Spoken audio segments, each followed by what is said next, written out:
ಈ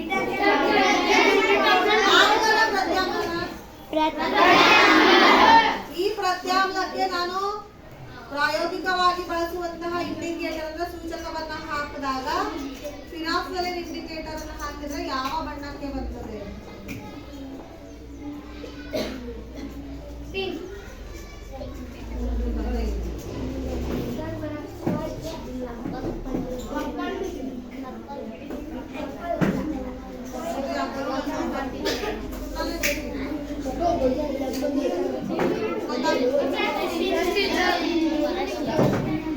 ಬಿಳಿ ಬಣ್ಣಕ್ಕೆ ಇದ್ದಂತಹ ಲಿಕ್ವಿಡ್ ಯಾವ ಕಲರ್ ಆಗಿದೆ?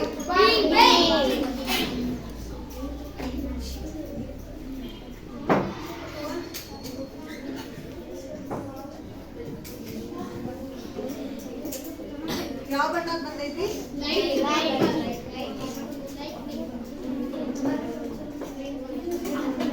ಇದಕ್ಕೆ ನಾನು ಆಮ್ಲವನ್ನ ಹಾಕಿದಾಗ ಬಣ್ಣ ಏನ್ ಬದಲಾಗ್ತೈತಿ?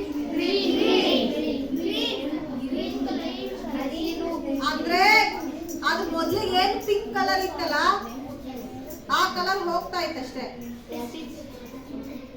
ಇಂಡಿಕೇಟರ್ ಹಾಕಿದಾಗ ಏನಿದೆ ಲಿಕ್ವಿಡ್ ಪಿಂಕ್ ಕಲರ್ ಆಗಿತ್ತು, ಈ ಬಣ್ಣಕ್ಕೆ ಬಂದಿರಂತಹ ಕಲರಿಗೆ ನಾನು ಆಮ್ಲವನ್ನ ಹಾಕ್ತಾ ಹೋದ್ರೆ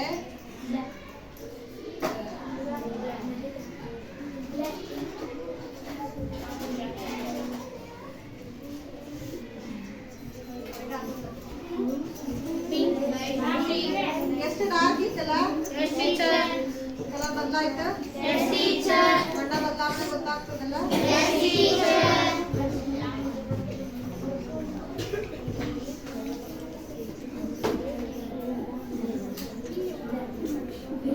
ಇದು ಫಿನಾಕ್ಸಲಿನ್ ಇಂಡಿಕೇಟರ್ ಅಂತ ಕರಿತೀರಿ ಇದನ್ನ.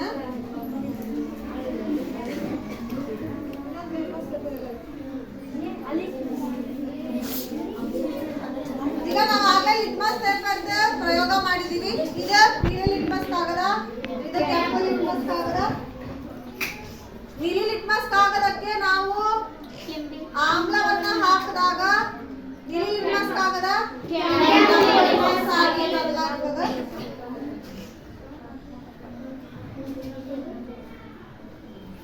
ಅದೇ ಕೆಂಪು ಲಿಟ್ಮಸ್ ಕಾಗದವನ್ನ ಪ್ರತ್ಯಾಮ್ಲ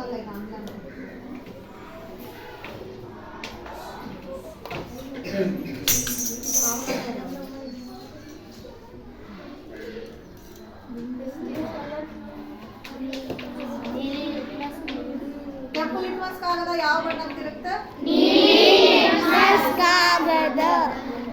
ನಾವು ಅರಿಶಿನವನ್ನ, ದಾಸವಾಳ ನೀರನ್ನ ಕೂಡ ನಾವು ನೈಸರ್ಗಿಕ ಸೂಚಕವಾಗಿ ಬಳಸಬಹುದು. ಇವುಗಳಿಂದ ಆಮ್ಲಗಳ ಗುಣಗಳನ್ನ ಕಂಡುಹಿಡಿಯಬಹುದು.